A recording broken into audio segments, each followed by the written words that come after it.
Parents, I want to ask you something, and I want you to really think about it. When your child struggles to read, do you know why? Not just they're behind or they need more practice, but actually why? Which part of reading may not be clicking for them?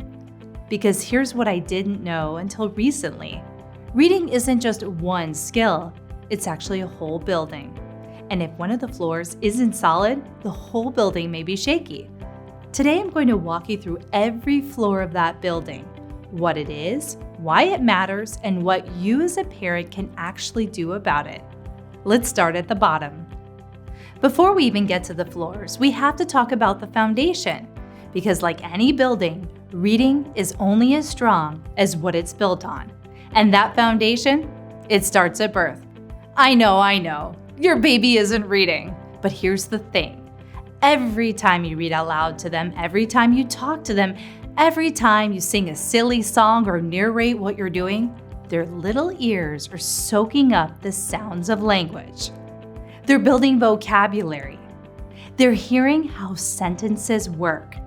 They're learning what words mean before they ever see a single letter.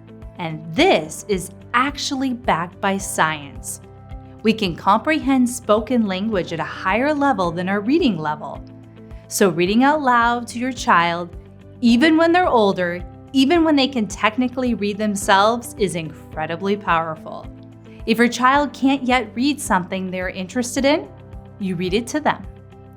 Don't let the inability to decode words stop them from gaining knowledge. That's too high of a price to pay. Also, and I say this with love, put the devices down and get outside. Physical activity, free play, sports, these aren't just good for the body. They build spatial awareness, bilateral coordination, memory, and sequencing skills that the brain needs for reading. I know it sounds wild, but it's true. Okay, foundation solid? Good. Let's go up. Floor 1, and this one surprises a lot of parents.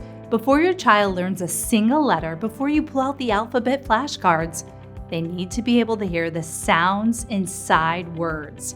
Educators call this phoneme awareness, and it's exactly what it sounds like. Can your child identify the sounds in a word? Can they tell you how many sounds they hear? Can they notice when a sound changes? Here's a quick example. The word cat. How many sounds does it have? K-at. 3 sounds. Not 3 letters, 3 sounds. Those are 2 different things, and that distinction matters enormously. Now here's where I'll be honest with you. A lot of us, myself included, we're taught the alphabet first, letters first, sounds second, and a lot of us struggled because of it. Your child's brain needs to own the sounds before you attach the symbols to them. When that foundation is there, everything else clicks so much faster. No letters yet, just sounds. Trust the process. Okay, now we bring in the letters. Floor 2 is visual processing. This is where sounds meet symbols. Educators call it phonics or decoding. This is the part most parents think of when they think of learning to read. And yes, this floor can get complicated. English is not exactly cooperative. We have rules or expectations, and then we have approximately 1 million exceptions to those rules. But we get through it. Now there's another huge part of this floor that doesn't get enough attention. Sight words. Sight words are words your child needs to recognize instantly. The moment they see them, words like the, and, or, though, thought, over 300 of them actually. Why does this matter so much? Because if your child has to stop and sound out the word the every single time they see it, and the appears constantly, their reading slows to a crawl. And when reading is slow, comprehension suffers. The brain gets so busy decoding it, it can't focus on meaning. Research shows that the majority of what we read is made up of sight words. Think of sight words like a muscle memory. A pianist doesn't think about where middle C is, they just know. That's what we want for these words. So phonics, decoding, and sight words, that's floor 2. Solid on those? we go up. Floor 3 is where reading starts to get really interesting and a little more nuanced. Language processing is about extending words and understanding how they work together. This is where we get into things like prefixes and suffixes, what educators call affixes. For example, if your child knows the word happy, do they understand what unhappy means? What about happiness? Those little additions change the meaning of everything around them, and your child needs to recognize that quickly as they read. But this floor is also about grammar, punctuation, sentence structure, spelling, and understanding how all of those pieces give your child meaning. Let me give you an example. 2 words, two and two.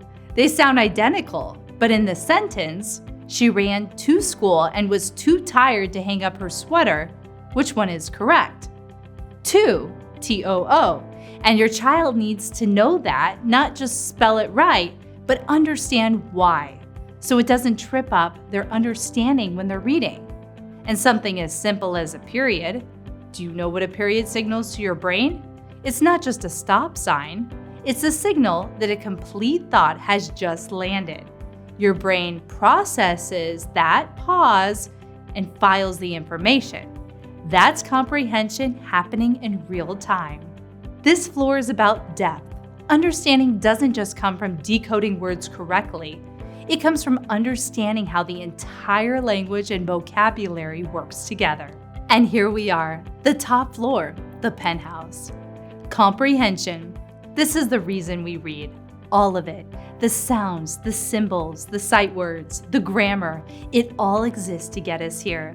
Comprehension is where your child can summarize what they just read, recall facts and details, draw conclusions, form their own opinions, compare, contrast, infer, predict, understand what an author is actually trying to say. This is where reading becomes a life skill, not just a school skill. But here's the most important thing I want you to hear. Comprehension cannot be strong if the floors below it are shaky. You can't build a penthouse on a crumbling foundation. That's why understanding where your child is in this building matters so much. Because if your child struggles with comprehension, the answer might not be read more. It might be let's go back and check floor 1 or floor 2 or the foundation. And that's exactly what the Nuts About Reading assessment helps you figure out. Right at home, on your own, at your own kitchen table.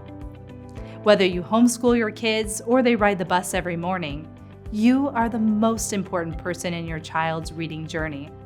Not because you have to become a teacher, but because you are their captain. You are the first one to notice when something feels off. You are the one who sits with them at night. You are the one who believes in them even when they don't believe in themselves yet. Understanding how reading is built, these floors, this process, gives you something so valuable, a map. So when your child hits a wall, you don't panic. You just figure out which floor needs a little more work, and then you get to work. You can do this, and they can do this. For the full reading assessment, head to nutsaboutreading.com. And if you ever have questions, all the information you need to connect is right there. Now go build something great with your kid.